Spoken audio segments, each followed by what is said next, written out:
परंडा तालुक्यातील पांढरेवाडी गावचे भूमिपुत्र भारतीय सैन्य दलातील जवान विनोद नवनाथ पवार वय 34 वर्ष यांचं अजमेर राजस्थान येथे कर्तव्य बजावताना हृदयविकाराच्या तीव्र झटक्याने निधन झाले। त्यामुळे संपूर्ण जिल्ह्यात शोककळा पसरली आहे। त्यांचं पार्थिव 17 मे रोजी सकाळी मूळ गावी परंडा तालुक्यातील पांढरेवाडी येथे आणण्यात आले। गावात उपस्थित असलेल्या ग्रामस्थांनी पुष्पवृष्टी आणि पुष्पचक्र अर्पण करत शहीद जवानाला आदरांजली वाहिली। हजारो नागरिकांनी भूमिपुत्राचे अंत्यदर्शन घेत सल्यूट केला। पोलीस दलाकडून बंदुकीच्या फेऱ्या हवेत मारून मानवंदना देण्यात आली। त्यानंतर त्यांच्यावर शासकीय इमामात अंत्यसंस्कार करण्यात आले।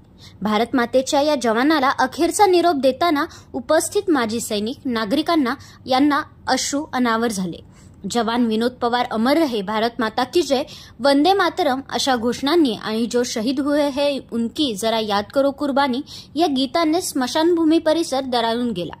आजी माजी राजकीय नेते मंडळी, विविध संस्थांचे अध्यक्ष तसेच प्रशासकीय अधिकारी, ग्रामस्थ अंत्यसंस्काराला मोठ्या संख्येने उपस्थित होते।